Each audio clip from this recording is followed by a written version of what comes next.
U.S. Envoy, a historic opportunity for Kurds in Syria and a pending agreement to integrate the SDF and strengthen state unity. What did Trump's envoy say?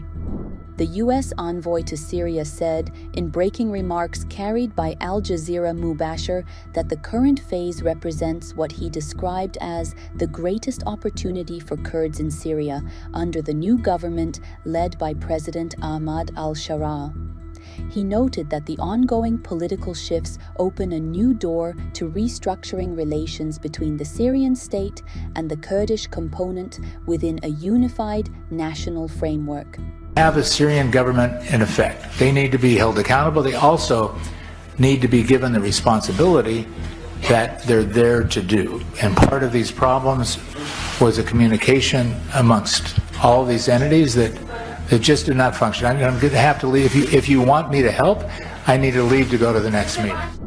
The U.S. envoy explained that the original role of the Syrian Democratic Forces, SDF, as a main force fighting ISIS has effectively ended on the ground, stressing that field and security developments require a transition to a new phase based on reintegrating these forces into Syria's state institutions.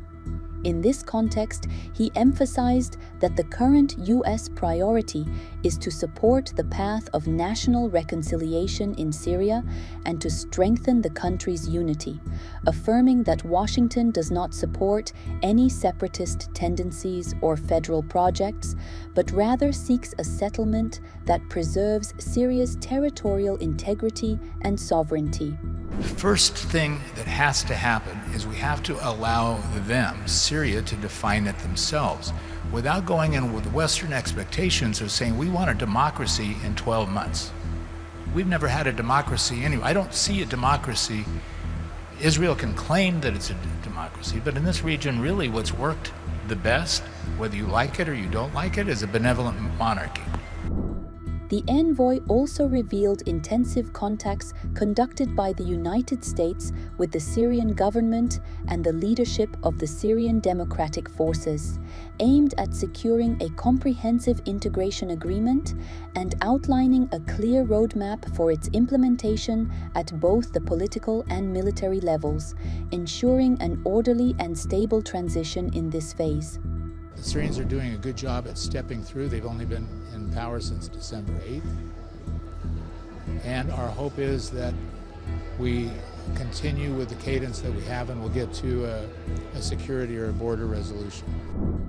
According to his statements, the anticipated agreement provides for the integration of SDF fighters into the Syrian National Army, in addition to Damascus assuming control over key infrastructure, border crossings, and prisons, in a move intended to unify security and administrative authorities under state control.